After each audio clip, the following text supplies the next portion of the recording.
Facebook too. So that's why I'll record it. And then it'll go live on Facebook. And I'll give you a number to choose, like numbers to choose between, and then that'll correspond with what the suggestion is. And then we just kind of go from there. It's pretty complicated. Also, it's a reverse vertical Herald. Anyway, so pick a number 1 to 52. Ooh, like decks in a card, cards in a deck. No, decks in a card. You were right the first time. It's decks in a card. Decks in a card. It's a 52 deck shuffle. I'll go for 39. Now, is there any significance for 39, or is that just what popped to your head? It's my age. I just went, this is, age is but a number, but that number is 39. Age is but a number, and sometimes some years the numbers crushes you more than others. But 39. When's your birthday? Yorkshire Day. Always, everyone's like, well, none the wiser. I know what it is, but for those who might not know what Yorkshire Day is, what date is that? It's the 1st of August. I feel like since doing online improv, though, more people outside of Yorkshire and the UK know about Yorkshire Day than people in Yorkshire. But that I'm all right with that. I'll spread that love.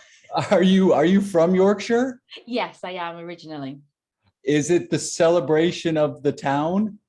Or is it because it's your birthday and they're like, we got to have a day to celebrate Becky? I mean, I'm going to say it was defo when I arrived. They were like, what? But it was in 1974 when they went from a riding. Yorkshire went from a riding, which is 3 areas, into 4, north, south, east and west. And to celebrate that, they created Yorkshire Day. Sheffield kicked off. They weren't having any of it, but that's all right.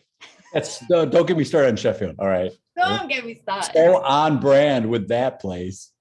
Am I right? They're the rabbits of Yorkshire. They're the rabbits of Yorkshire. Yeah. And folks, don't get us started. Now, wouldn't it be great if our suggestion is rabbits? Oh my God. It's like, oh, here we go. Well, our suggestion comes from Cheryl, and our suggestion is Poppycock. Poppycock. I mean, that's pretty much it. Thank you, Cheryl. Thank you.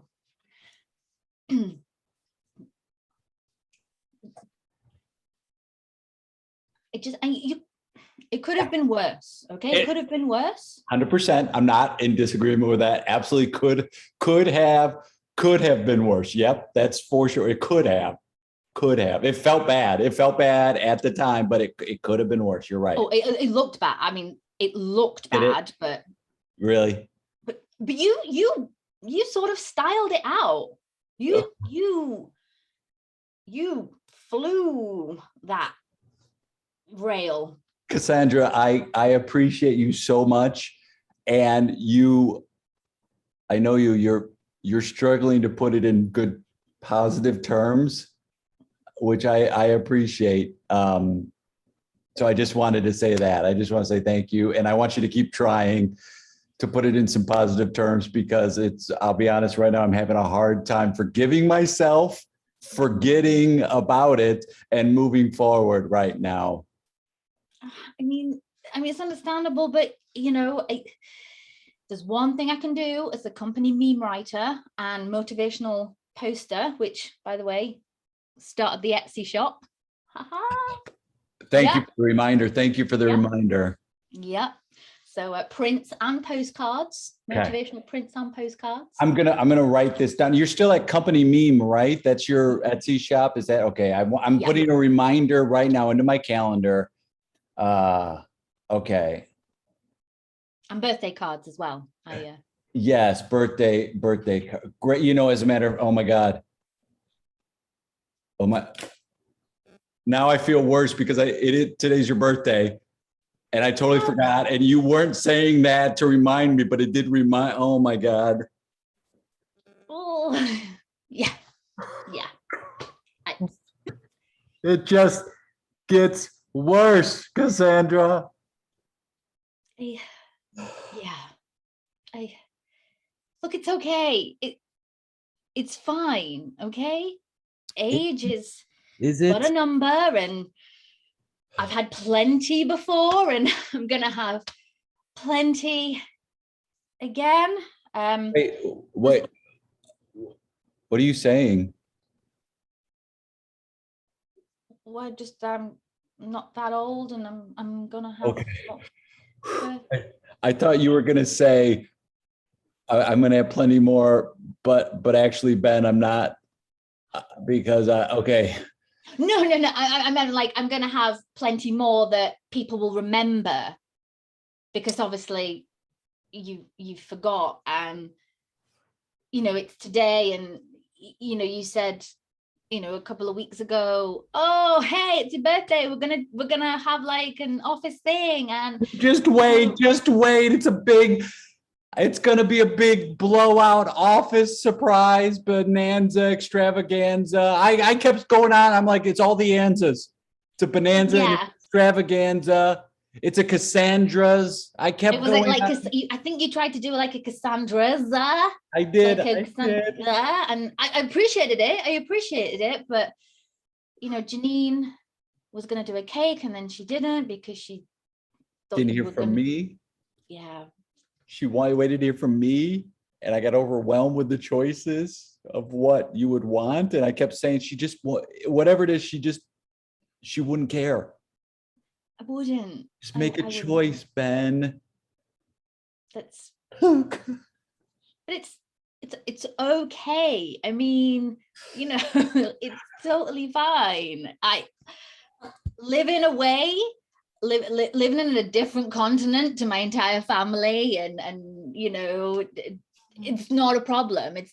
We have the internet. It doesn't matter that the time zones are different, and I haven't spoken to any of my family on my birthday. That doesn't matter.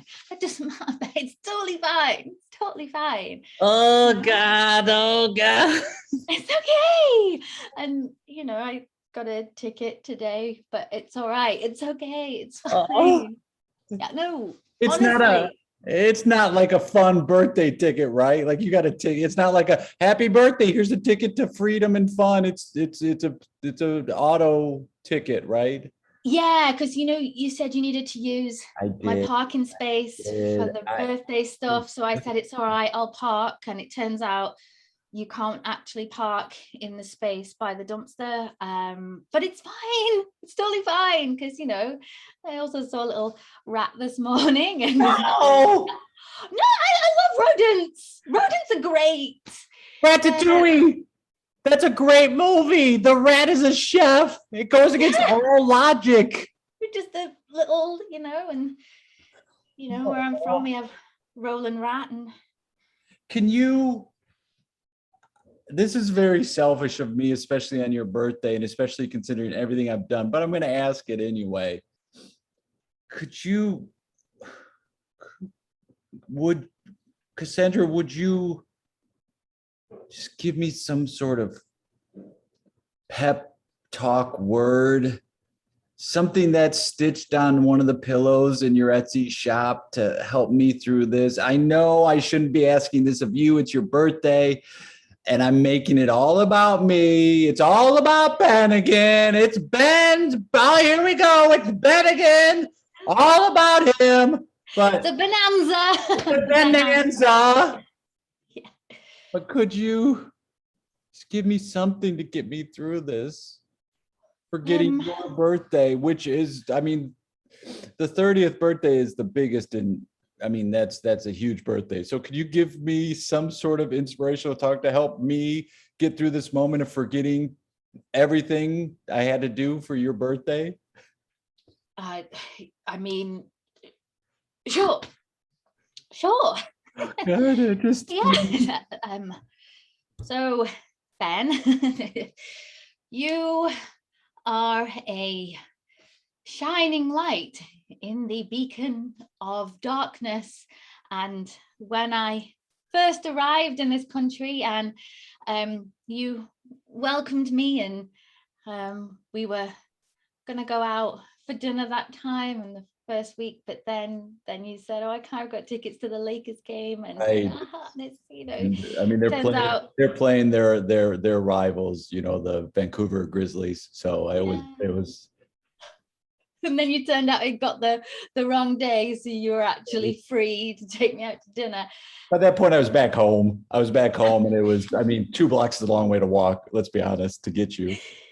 But in spite of that, in spite of that rocky start, you've always been there to borrow a pen and to ask me to work late, always with a smile. Always with a smile. You always do it smiling at me, and those times where you've said, "Oh, why do you look sad? You should smile more," and Yes, it helps. That helps, really right? helps. It helps when I say you should smile more. Isn't that a thing that you're like, oh, I forgot to smile. Thank you, Ben, for. And sometimes it's like, let's be honest, you need to be reminded like several times a day. It's like, just smile more.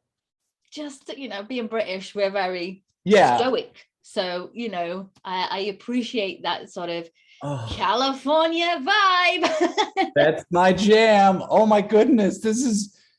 You are great at what you do. And I'm you 30.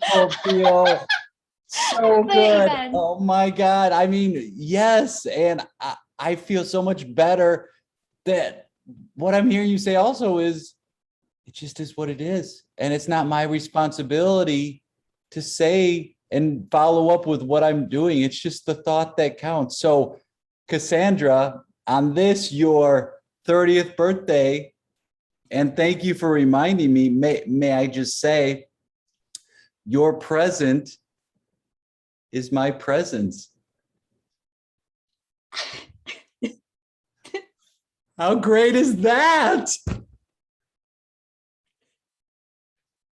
good. Oh, wait, so hang on. Someone's at the door. Just stay there for a second. Hold on. Someone's at the door. Oh, hey, what's up? No. I'm almost done. Yeah, I'm ready. Yeah, I didn't have anything planned today. Tell me about it. Oh, yeah, the fact that we could just, I mean, you popped over at the most perfect time. Yeah. Oh, absolutely. No. It's someone from work I'm talking with. Yeah. No, listen. Hey, oh my God, you come into it. Listen, hey, guys. Oh my God. Oh yeah, please, all of you come in. I'm just gonna say goodbye to a friend of mine who I work with. Yeah. No, Adele, she doesn't want to meet a pop superstar. Trust me. Sting, please put down the kale. All right, we're gonna go on a second. Bono, stop taking selfies. Adele, yes. Stay. Oh my God, Beyonce, come in. Just wait here. I'm gonna say goodbye. All right, and then we're off. I've got a free night. Okay. All right. Hey, listen, Cassandra, I got to go. Again, happy birthday to you. Happy birthday to you. Yeah. Oh, you can hear. Yeah. Happy birthday to you. Have a great 30th. Oh, fuck you. Dean. I was like, oh, when you like Sting and Adele, and then you went Bono. I was like, no, maybe. But then Beyonce. My God, I was like, who? I was like, don't think of people from the 80s, dude. That's you. And I'm like, just update it. Or I'm like, and then I went, the Cap or Beyonce. I mean, unbelievable. Becky, I've noticed this, you were just super fun and playful and use your physicality really well in your play. You've got a clowning background, right? Yes. How does that fit in with, I mean, they're similar in some ways for sure. Definitely. Like, I sort of started doing that like 2004, and sort of that's sort of all of my background is coming at from that kind of angle, and then sort of improvising, doing more kind of narrative improv, character-based stuff, and then doing stuff online, looking at more kind of game of the scene. And then when someone explained, oh, game of the scene, I was like, oh, it's clown. Yes. That's clown. Is like, find the first unusual thing, heighten it, do it more, rest it, come back to it. And it's like, oh, okay.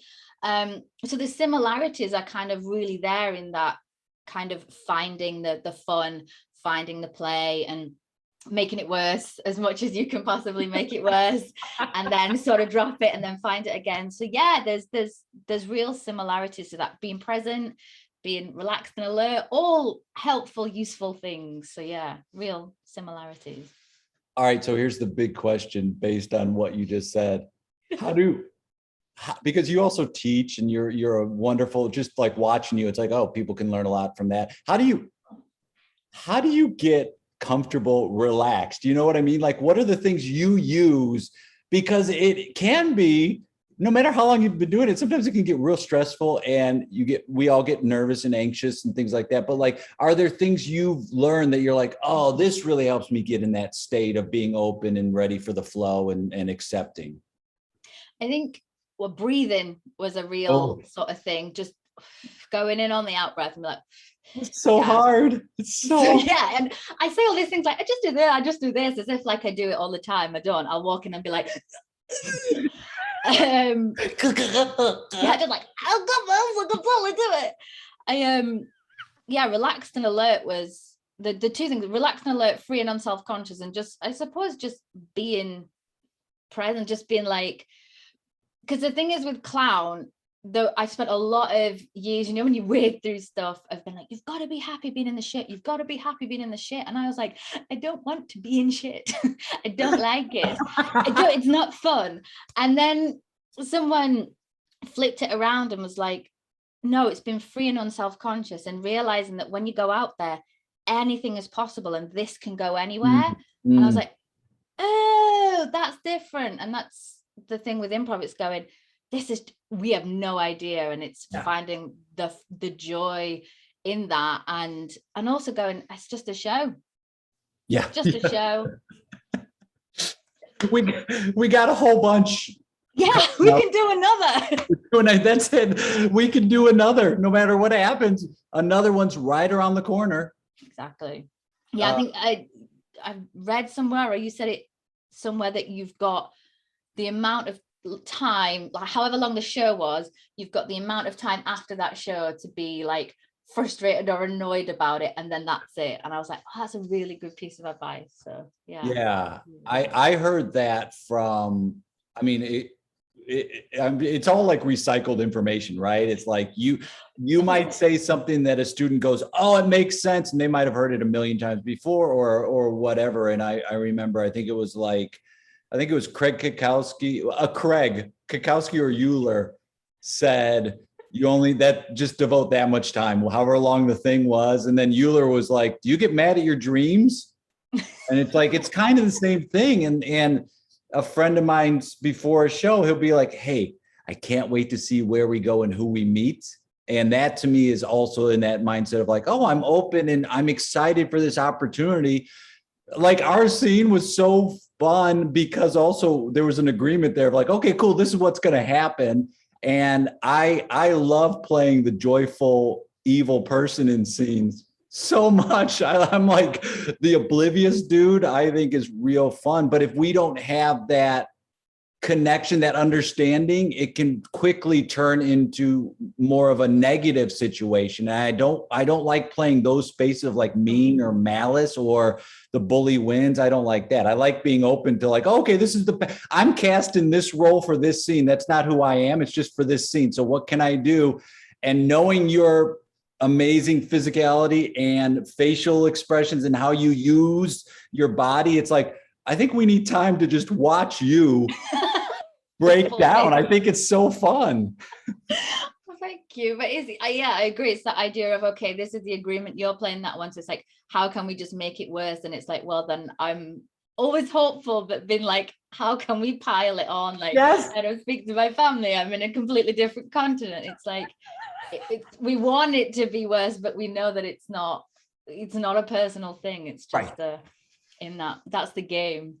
Well, that's something. Did that come to you easily to understand this is not personal? Because I think a lot of people to this day, even veteran performers and people with lots of experience at times, consider things in an improv show or scene to be personal. And I think that's partly reinforced when people go, hey, I see you as this, like, hey, Jay, you're my father or Gramp because of how you physically appear. And I'm going to call you by your name. And then it takes it more personal. But is that something that you fairly well understood in the early days? Or is it something where as you continue to go, you're like, oh, right, this is just make believe and has nothing to do with me personally? I remember how when I sort of learned that was I was at university and we were doing our end of year show, and there was so many of us, and it was the big play, and there was not enough parts for the people that were there, and I had my one line and I had to come out and say my line, and the director was like, okay, but all you need to do is suspend the emotion. And I was like, say what? Like I was like 18 from Barnsley, was mining town, just come from college, and I was like, what? You need to suspend the emotion. And it was what felt like 15 minutes of me not suspending this emotion to get this one line out. Everyone's in the wings just like, just fucking suspend the emotion, Becky. And I'm like, what did you mean? God damn it, Becky, just suspend the emotion. Suspend the emotion. And after 15 minutes, she went, I think what it is your accent. What you do is you go down at the end of a sentence and you should just go up, like have the up inflection. So it's more like an open-ended question. And I was like, could have told me that 15 minutes prior. And then after that, we did sort of physical theater, and I was like, oh, for every sort of emotional reaction, there's a physical reaction. So just be clear and be plain. This is pretend. This is a physical thing. It's not personal. And it was sort of that thing of, oh, because it felt really personal when she was like, suspend the, but as soon as she was like, just do this thing, I'm like, oh, I get it now. And it sort of made it less about me and more about, this is the work that we're doing. We're doing this for people. There's an audience. This is what we're doing this for people. We're not like doing just at them. It's like for them, it's they're why we're doing this is the audience. And it's sort of like, if you're then going, this is about me and my internal kind of Daniel Day-Lewis moment, it's like, oh, give over, no one's asked. Do you know what I mean? It's like, it's not an internal, make it external. So that's a very long-winded way of going, that's how I don't take it personal. I mean, the play was okay, but Becky Webb made her entrance and trowed the boards, and that line crushed. No, but it's I've never seen so many emotions suspended all at once. A chandelier of emotion. Could you chandelier your emotions, please? I think that also is, that comes into play, that idea of, hey, I want to say this sometimes to improvisers. I want to be like, hey, motherfuckers, don't forget you've got an audience. And it's not that you pander to them, but you have to play the show and they're a part of the show. And I think clowning, you realize that and you rely on them so much in that style. And I think sometimes improvisers are like, oh, fuck the audience. And it's like, well, then don't invite an audience is what I say. I'm like, do it in a basement for no one, but they're there because we've asked them to come experience this with us. And the more we can connect with them, the more memorable it's going to be. And they're going to walk away and be like, I want to come back to see that versus, they did a lot of stuff. It looked like they were having fun up there. I didn't understand what that had to do with my suggestion of pineapple, but I guess I'm missing out. And everybody wants to go to an art piece and go, and leave and say, well, I guess I missed out on what that, especially in comedy, right? It's like art is not a solo endeavor. Like even if you're making something by yourself, it's not a solo endeavor because it's to be seen, to be done, to be shared, to be communicated. That's what we're doing. And yeah, I think with clown especially, it's like if you have no audience, you got nothing. The clown is alive with the audience, and it's sort of taking that and going, yeah, you don't pander, but are you being clear to the audience? Are you communicating what you want to communicate? Are you, including them in this experience sort of thing, But even if you're doing theatre, fourth wall theatre, you still need to be aware of your energy on stage. What are you doing if you're just like, if you're not having a good time, why I've paid. Why am I having, you're not enjoying it? Oh, I'm going to see this improv show. Oh, I know whose line is it anyway. This is going to be fun. What? They look like they hate each other. Are they getting divorced right? Like literally on stage now? Because they look like it. You can see the tension. Oh boy, I didn't pay for this. What, especially their name is Buckets of Giggles. I don't get, okay. I'll never forget one time I brought a friend of mine who was a clown teacher to teach an improv group I had, is like, because we had been rehearsing together for a while, and they were at a point where they were still like ignoring each other at times, or like having a hard time connecting, like at certain times. So it was like, okay, I want to bring this clown person in to kind of break down the walls of its insecurity at times, and learn how to deal with physicality and stuff. And I didn't quite understand. I have friends who are practicing clowns, and they'll come in and do like object work and stuff. So I kind of was like, maybe it'll be like that. And so the guy's like, how, like, tell me the level of their experience. What do you, and I go, oh, they've been together a while. They're veteran performers. I'm like, do what you want for this time. And he did the exercise of walking into the room and sitting in the chair, which is like a classic clowning. And they never got through it because they would start giggling and laughing. And he was like, no. Like they wanted to know, why are we doing this? They wanted to know at that moment before doing it. So it was such an interesting experience. And I look back and I'm like, I think it helped. I'm worried it might have harmed folks, because you don't know where people are when they're improvising, of like, hey man, I'm just here to have fun, or I want to get serious at it. So I do think it added some tools to their tool belt for sure. But I think there was a moment of like, oh, clowning is not what I thought it was at all. It's hard. It's so hard. It is so, I was watching it and I was like, oh my God. And this is like a first exercise, right? This is not a complicated thing. This is and I got why he was doing it, but I was like, oh my God, it was uncomfortable. It can be. And the thing is with it, there is a lot of things where I'm like, oh, do we really have to suffer? We've got to suffer through this. Do we have to? Is that why are we suffering here? And I feel there's this real kind of sort of staple or sort of benchmark set with clown. It has to be, you're broken down and you're told your shit, and I'm like, oh, why? It doesn't, right? It doesn't need to be. I think you're right on the money. I think it's reevaluating for not just clowning, for teaching in general, of like, we don't have to go through. I feel like sometimes we get teachers who are like, I got yelled at a bunch. Yeah.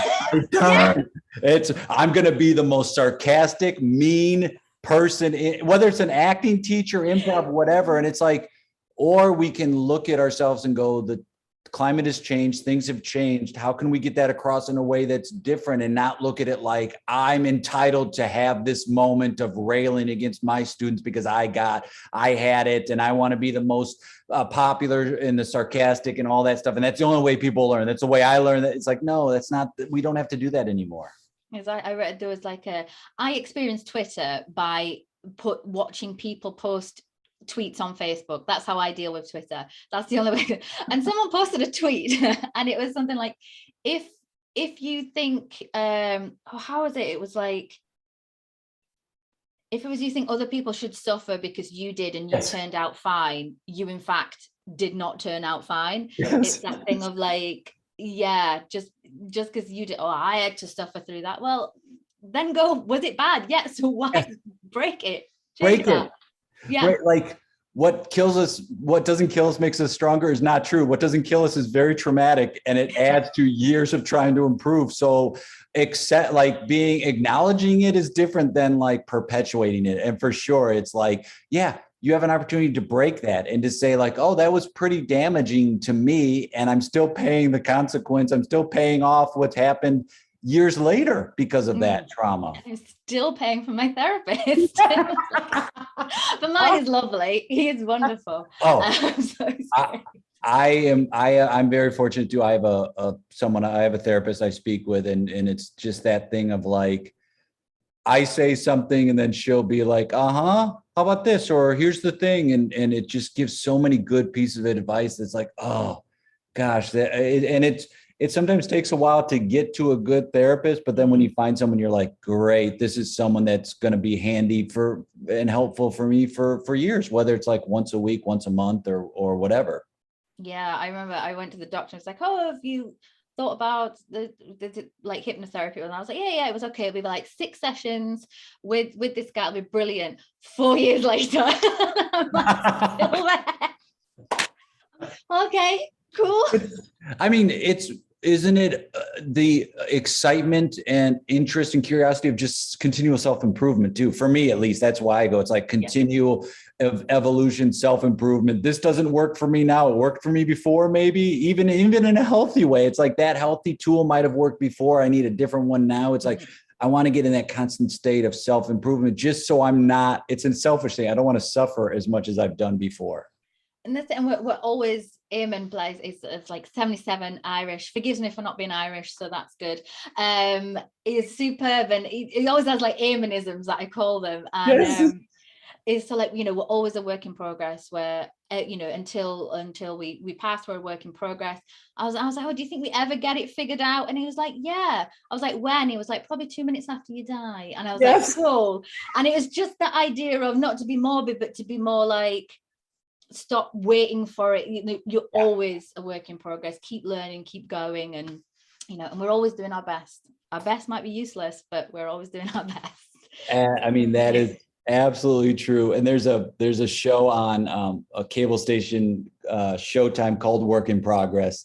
And I don't know if you've seen it or not, but it was created by 2 improvisers out of Chicago, and part of it is Abby McInerney, who's just brilliant, plays this character, and you see her experiences with different therapists. And she dropped one therapist because the session was going really well. And then at the end, he goes, okay, well, for all intensive purposes. And she goes, what'd you say? He goes, intensive purposes. And then she dropped him because she's like, it's intense and purposes, not. So she goes through all of her little things in therapy and deals with it.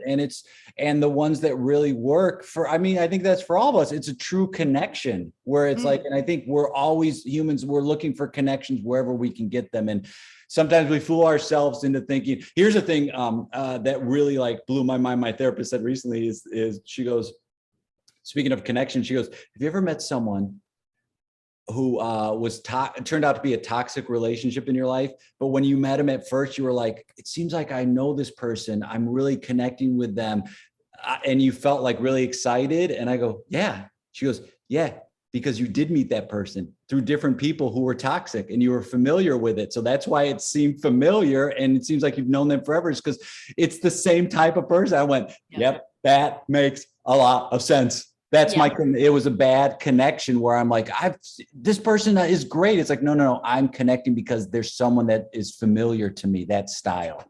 Yeah. And they're sort of helping those programs that you've got running. They're sort of supporting those. And totally. I get it. See. Did you get started in improv at university? Like, how did you get started? It wasn't at university. There's all that thing like with the UK drama training, you're like, you do your improv, but it's seen a lot with sort of supporting actor training and performance training and stuff like that. And so my first kind of like improv thing was through clown. And then when I went to circus school in Bristol, I discovered it then, and it's actually, I don't know why, because I wasn't at school and I found it. It was separate. There was no need for that information. Oh, by the way, humble brag, I tell you, I went to circus school. What? Just throw that in there. But yeah, it was after I left. So my first sort of group, like improv group, was there, and then started going with that, and then was like, oh, I'll just move back to Liverpool, because that's where I went to uni, and then went to Bristol. And then when I came back to Liverpool, started improvising with a group, and sort of went from there really. And it was more kind of like character narrative sort of improv, where we do like improvised soaps, and then we do the improvathon. So that'd be like 30 hours of improvisation. Then went and did it in Canada for 50 hours.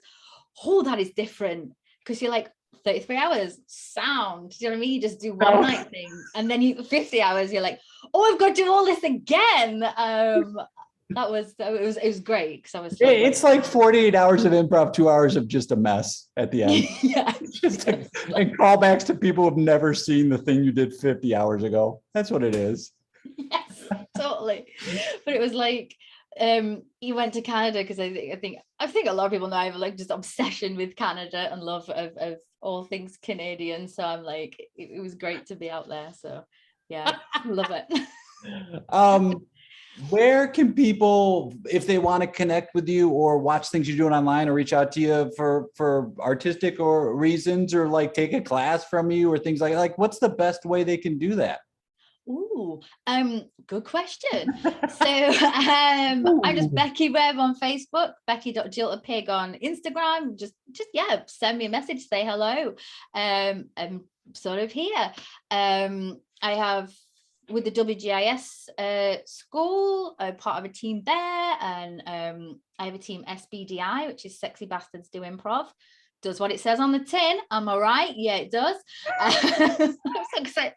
I asked like 4 people to do a show, and then we stuck as a team. And I was like, guys, let's just call ourselves Sexy Bastards Do Improv. And it sort of stuck.